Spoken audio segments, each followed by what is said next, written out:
하나님의 말씀은 신명기 16장 18절에서 20절의 말씀입니다. 말씀 함께 봉독하겠습니다. 내 하나님 여호와께서 내게 주시는 각 성에서 내 지파를 따라 재판장들과 지도자들을 둘 것이요 그들은 공의로 백성을 재판할 것이니라. 너는 재판을 굳게 하지 말며 사람을 외모로 보지 말며 또 뇌물을 받지 말라. 뇌물은 지혜자의 눈을 어둡게 하고 의인의 말을 굳게 하느니라. 너는 마땅히 공의만을 따르라. 그리하면 내가 살겠고 내 하나님 여호와께서 내게 주시는 땅을 차지하리라. 아멘.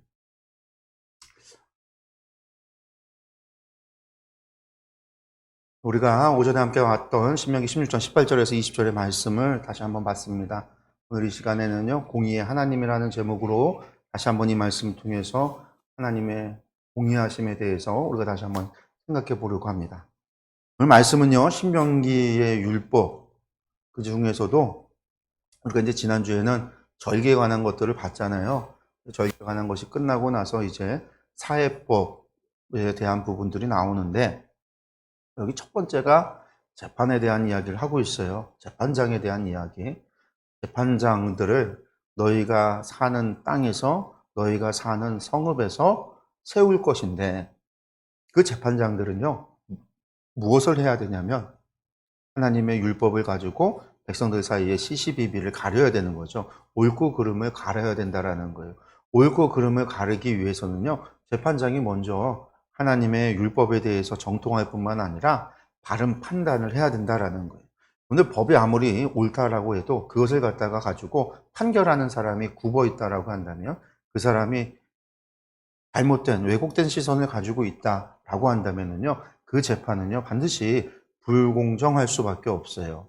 그렇기 때문에 하나님께서는요 재판장에게 요구하시고 있는 거죠. 공정함을, 공의를 요구하신다라는 거예요. 그러면서 이제 오전에도 봤지만 오늘 말씀에서는 세 가지를 강력하게 절대로 하지 말아야 된다라고 말씀하시는 게 있었는데 그게 19절에 나오는 말씀이죠. 19절에서 하는 이야기가 세 가지가 바로 재판을 굳게 하지 말라. 제가 오전에도 말씀드렸지만 왜곡되게 굳게 한쪽으로 치우쳐서 놓고 그렇게 재판하지 말아라. 하나님의 말씀을 왜곡되게 하지 말아라. 왜곡되게 해석하지 말아라. 우리가 이제 그렇게 받아들였고 이해를 했습니다. 또 두 번째는요, 무엇을 하지 말아야 되냐? 사람을 외모로, 사람의 얼굴을 관찰하지 말아라. 그 사람을 관찰하지 말라라는 거였어요. 어떤 관찰을?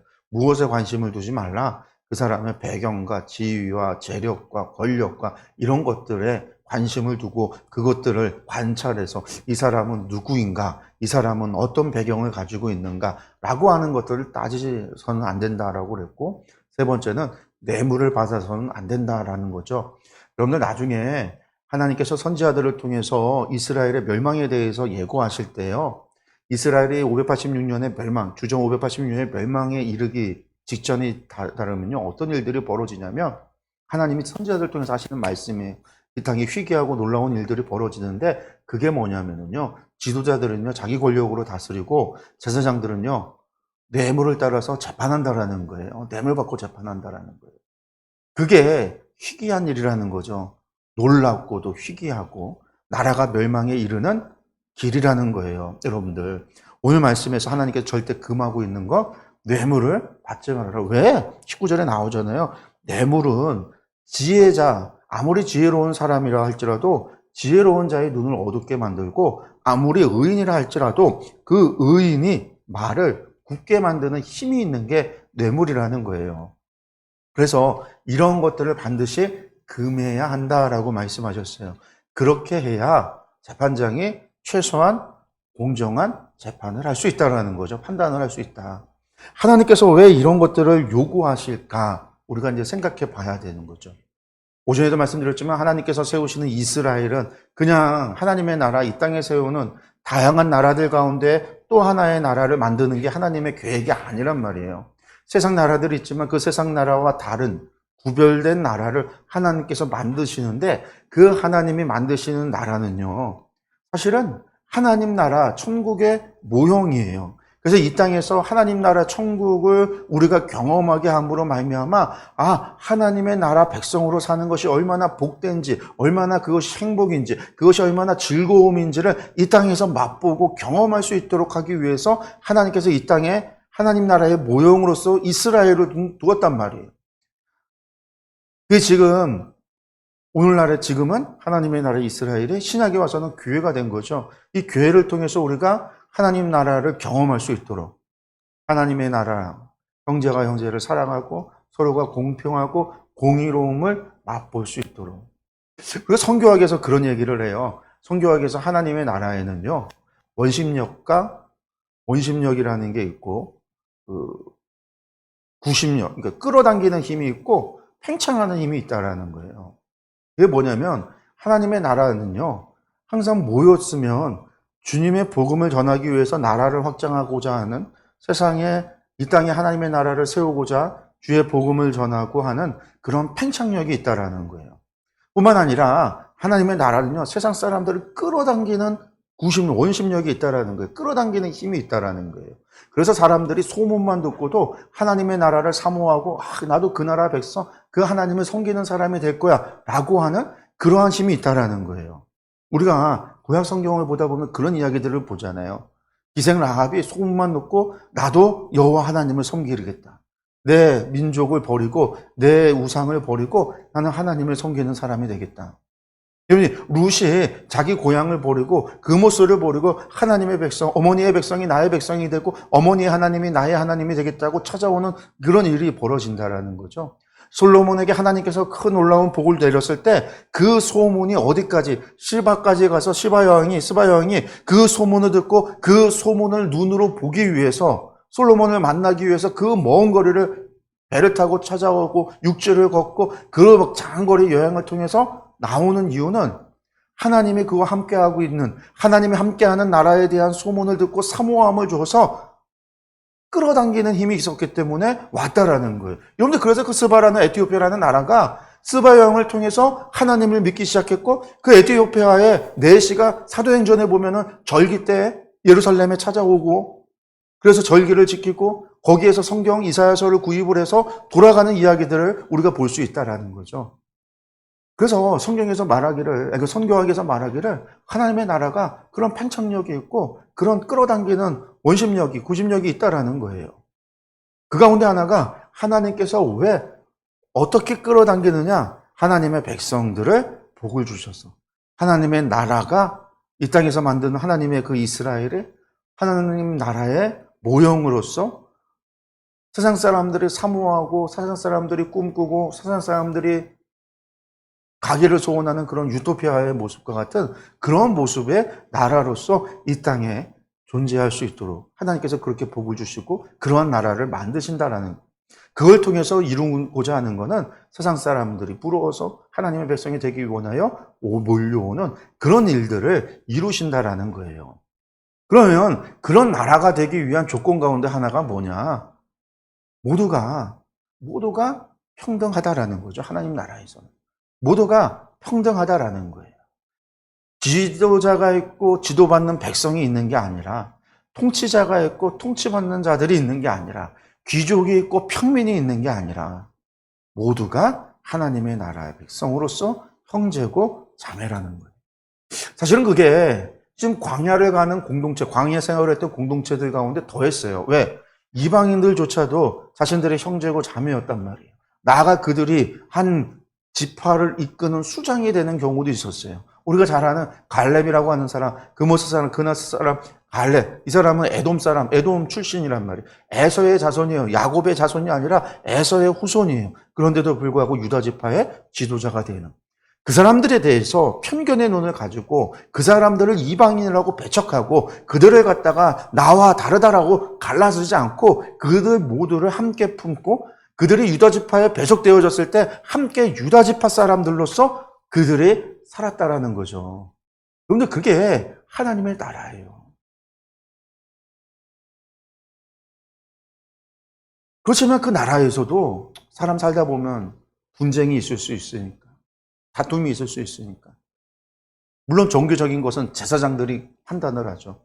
정결함과 부정함을 판단하는 건 제사장의 몫이지만 그건 종교적인 것이고 사회법에 있어서는 사람과 사람 사이에 문제가 있단 말이에요.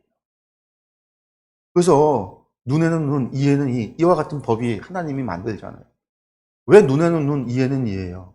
이게 발전되지 못한 아주 옛날의 하급의 법이다. 그게 아니라 하나님께서 반드시 그렇게 하겠다라는 거는요, 그만큼 죄를 억제하고자 하는 하나님의 의지가 담겨 있는 거죠.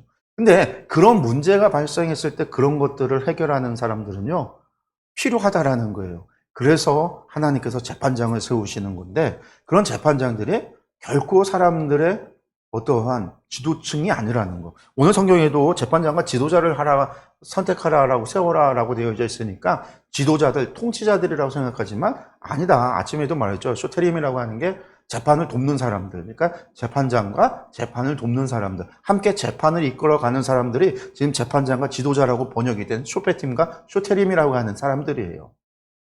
지도계층이 아니라. 각자 자신의 받은 기업이 있고 그 기업에서 농사하고 양치고 하다가 문제가 생기면 성문 앞에 사람들이 모여서 이 쇼테림과 쇼페팀이 모여서 또 집안의 장로들이 모여서 사람들이 모여서 그 공간에서 성문 앞에서 재판이 열렸던 거예요. 그리고 끝나면 돌아가서 또 자신의 기업에서 자신들의 일을 하면서 살아가는 거. 그런데 그게 이스라엘이에요. 그러니까 이 사람들은 통치자가 아닌 거예요. 계급이 만든 거, 하나님이 계급을 만드는 게 아니에요. 이 사람들이 더 위대하고 더 뛰어나고 뭐 그런 게 아니에요. 그리고 이 사람들도 언제든지 그 재판 가운데 설 수 있는 위치에 있는 거죠. 그런 그들에게 하나님이 요구하시는 게 공의를 요구하는 거예요. 그래서 너희는 무조건 공의만 따라라. 그럼 그 공의가 뭘까? 공의라고 하는 게. 여러분들, 의라고 하는 것이, 공의라는 것은 공평하게 모든 것에서 그 의로움이 공평하다라는 거잖아요. 하나님은 하나님은 거룩하신 분이시죠. 하나님은 의로움. 하나님의 의롭다라고 하는 것은요, 하나님의 말씀이 기준이에요. 하나님의 말씀의 기준이 되어지는 게 의로움이에요. 다른 말로 하나님의 말씀에 어긋나는 것이 불의한 거예요.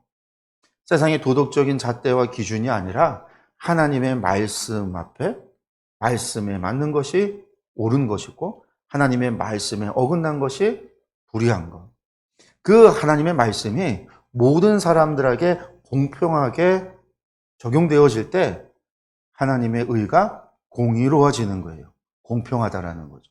하나님은 의를 행함에 있어서 공평하시다라는 거예요. 누군가에게는 의로움이, 하나님의 의로움이 100만큼 요구하시다가 누군가에게는 50만큼. 여러분들 이러면 공평하지 않잖아요? 그러면 재판장도 그러한 사람은 불의하다라고 이야기하는데 하나님께서 만약에 그러하다라고 한다면 누가 하나님을 의지하고 누가 하나님을 신뢰할 수 있겠어요? 하나님은 모든 사람에게 그 의를 행함에 있어서 공평하시다라는 거예요.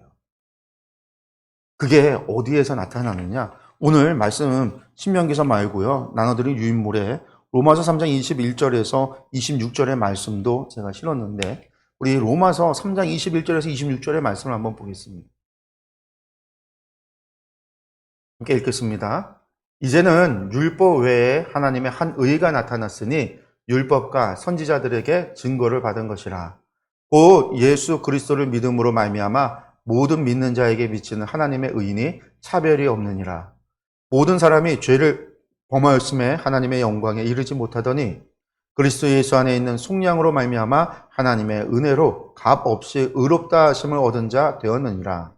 이 예수를 하나님이 그의 피로써 믿음으로 말미암는 화목제물로 세우셨으니 이는 하나님께서 길이 참으시는 중에 전에 지은 죄를 간과하심으로 자신의 의로우심을 나타내려 하심이니 곧 이때 자기의 의로우심을 나타내사 자기도 의로우시며 또한 예수 믿는 자를 의롭다 하려 하심이라. 여러분들 하나님의 공의로움이요 공평하게 의가 행함에 있어서 여러분들 그것이 어디까지냐? 하나님께서는요 하나님 당신에게까지도 그렇게 여기신다라는 거예요.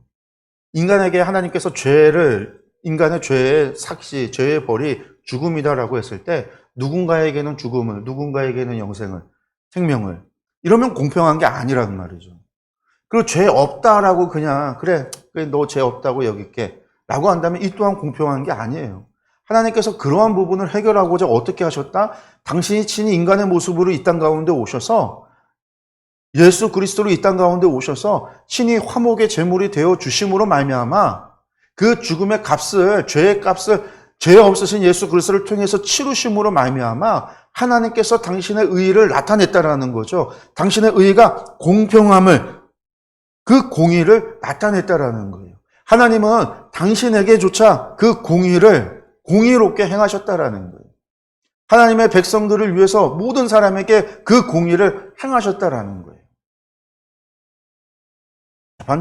재판을 하는 사람에 있어서 가장 어려운 게 있다라고 한다면, 공의롭게 재판하는 것에 있어서 어려움이 있다라고 한다면 그 사람에게 어려움이 있다면 그게 뭘까요? 자기 사랑하는 사람의 재판장에 섰을 때 죄인으로 그걸 판결하는 재판장의 입장에서는요, 그걸 공정하게 한다라는 게 가장 어려울 거예요. 만약에 그것이 죄의 값이 죽음이라고 한다면 어느 부모가 내 사랑하는 자식이 죄를 짓고 왔어요. 근데 얼핏 보니까 충분히 무죄 판결을 할 수 있어요. 죄가 진 건 알지만 증거가 부족해. 그 상황에서 재판장이 그 순간에도 공의롭게, 정의롭게 판결을 내린다는 게 얼마나 어려울까요? 내 사랑하는 자식인데, 내 사랑하는 가족인데.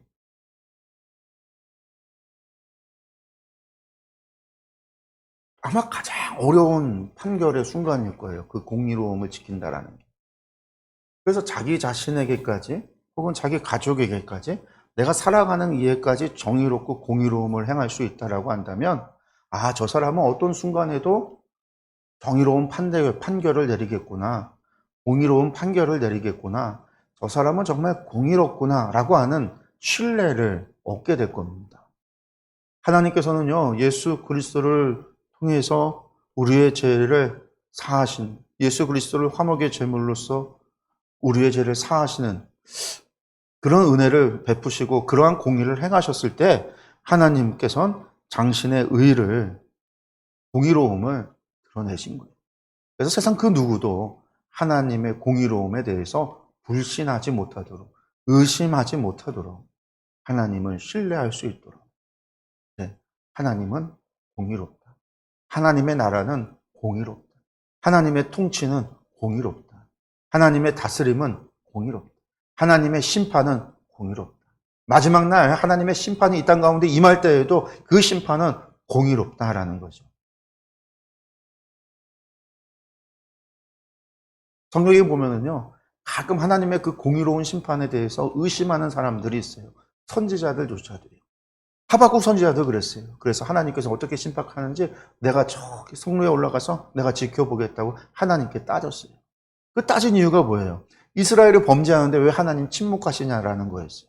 하나님께서 내가 이스라엘을 벌할 거다 말씀하시죠. 근데 누구를 통해서? 저 갈대아 사람을 통해서 벌할 거다. 그러니까 하박국이 또다시 따져요. 하나님, 이스라엘의 범죄에서 벌받는 건 맞는데요. 그런데 저 갈대아 사람들은 더 나쁜 놈들이잖아요. 이방인들이잖아요. 우상숭배하는 자들이잖아요. 어떻게 그 사람들을 데려다가 이스라엘을, 하나님의 백성을 벌할 수 있어요? 이러면 누가 하나님의 백성이 되겠습니까? 하박국이 그렇게 따진 거예요. 그래서 하나님의 공의로움을 내가 보겠다라고 올라간 거였죠. 그때 하나님이 하신 말씀이 뭐냐면 역사의 수레바퀴는 하나님이 돌리신다라는 거죠. 하나님의 심판이 불의하지 않다라는 거예요. 벌 받을 자는 벌을 받고 복 받을 자는 복을 받는다라는 거죠. 저 갈대아 이스라엘의 범죄, 하나님의 그 범죄에 대해서 벌하시고 심판할 뿐만 아니라 갈대아 사람들의 그 악인의 형통함이 영원할 것 같지만 그렇지 않다. 그들은 그들의 죄로 말미암아 반드시 하나님이 벌하신다라는 거예요. 그래서 갈대아 사람들도 벌 받는다라는 거죠. 그러니까 의인이라고 하는 사람들은 믿음으로 살아야 된다. 그때 한 이야기가 의인은 믿음으로만 살리라는 거예요. 그래서 제가 말하죠. 믿음으로만이 아니라 의인은 하나님을 신뢰함으로 사는 거다라는 거. 어떤 상황 속에서 하나님의 공의로움을 신뢰하고 살아가는 것. 전쟁의 자마 속에서도 하나님을 신뢰하고 살아가는 것. 하나님의 심판이 그러지 않다라는 것. 틀리지 않다라는 것. 하나님은 언제나 공의롭고 언제나 옳다라고 하는 것. 이것에 대한 신뢰가 있을 때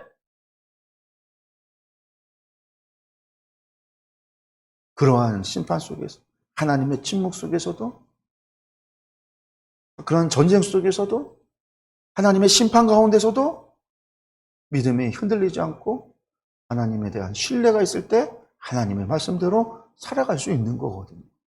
그래서 의인은 신뢰함으로 사는 거예요.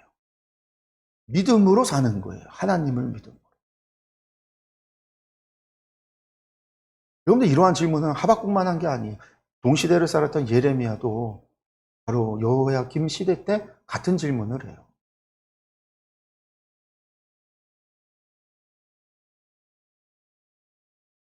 그것에 대한 하나님의 대답은 다른 게 아니에요.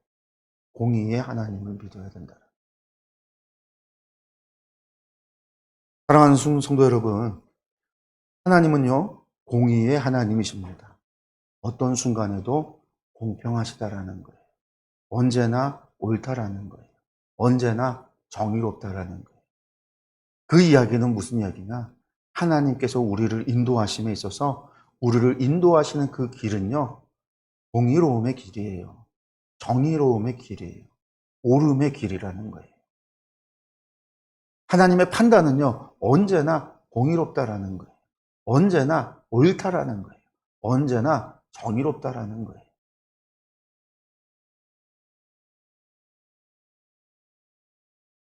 하나님께서 우리에게 주시는 응답이요, 옳다라는 거예요. 정의롭다라는 거예요. 공의롭다라는 거예요. 우리가 기도하는 데 있어서 어떤 문제를 놓고 하나님 앞에 기도할 때 있어요. 사람과의 관계를 놓고 하나님께 기도할 때 있어요. 근데 우리의 소망과는 다르게 하나님께서 다르게 응답하실 때도 있어요. 여러분들 그때는요, 그때에도 하나님은 옳으신 거예요. 그때도 하나님은요, 공의로우신 거예요. 그때도 하나님은요, 정의로우신 거예요. 문제는요, 나에게 있는 거예요. 나의 생각을 바꿔야 된다는 거예요. 내가 옳지 못한 곳에 있어서는 안 돼요. 내가 정의롭지 못한 곳에 있어서는 안 돼요. 그것은 결국은 하나님을 대적하는 일이니까요. 사람의 관계의 문제에 있어서도요, 우리는 언제나 하나님의 판단에 신뢰해야 됩니다. 우리는 언제나 하나님을 신뢰하는 의인의 자리에 있어야 되는 거예요. 그것이 믿음의 삶이고 성도의 삶입니다. 믿는 자의 삶이에요. 우리 하나님 공의의 하나님이시다라는 거 여러분들 꼭 마음에 새기시고 그 하나님을 신뢰하시기 바랍니다. 우리 기도하겠습니다.